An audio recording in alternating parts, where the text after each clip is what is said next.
exiled but not forgotten, captive but standing.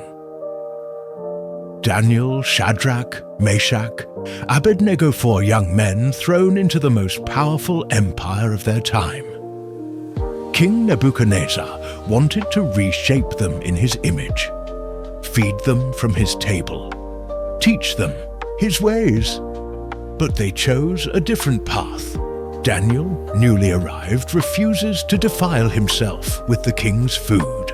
It's not pride, it's a spiritual decision. He asks for a simple test. 10 days of vegetables and water, nothing more. And after 10 days, their faces are fresher, healthier than all the others. God honors their faithfulness, but that faithfulness was soon to be tested in a far more radical way. One day, Nebuchadnezzar erects a massive golden statue, commanding all peoples to bow before it when the music plays. A law, a threat. Anyone who refuses will be thrown alive into a blazing furnace. The music plays. The crowd bows, but 3 men remain, standing.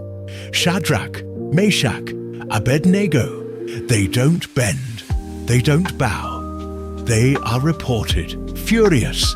The king summons them and gives one last chance. But their response is unwavering. Our God is able to deliver us from the furnace. But even if he doesn't, we will not bow to your statue. The furnace is heated 7 times hotter than usual. The soldiers who approach it drop dead on the Yahdam spot. The 3 Hebrews are thrown into the flames, and then the king leaps to his feet. He stares in disbelief. Didn't we throw 3 men into the fire? Why do I see 4? And the 4th looks like a son of the gods. They come out of the furnace unharmed. Not a single burn, not even the smell of smoke. The king declares, "There is no other God who can save like this." Years go by. A new king rises, Darius, king of the Medes and Persians. Daniel, ever faithful, is now a respected man, placed above governors and officials. But his loyalty sparks jealousy. They search for a flaw, but find nothing except in his devotion to God. So they manipulate the king. "O king, sign a decree that no one may pray to any god or man except you for 30 days. Otherwise, the lion's den awaits. The trap is set." The king signs, unaware that he is condemning his most loyal advisor. And Daniel?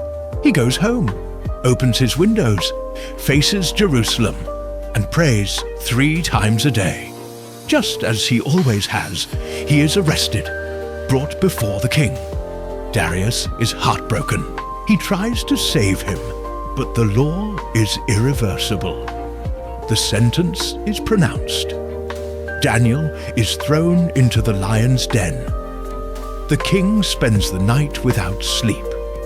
At dawn, he runs to the den and cries out, "Daniel, has the God you serve continually been able to rescue you from the lions?"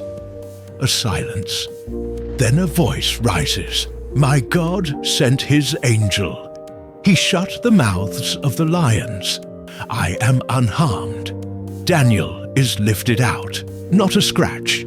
He had trusted in God. What did they all have in common? A refusal to bow, a firm faith in a hostile world, a loyalty stronger than fear. They could have blended in, they could have chosen ease, but they chose God and you. When the fire gets hotter, when the pressure rises, when the lions circle, will you stand? But the people who know their God shall be strong and carry out great exploits. Daniel 11:32.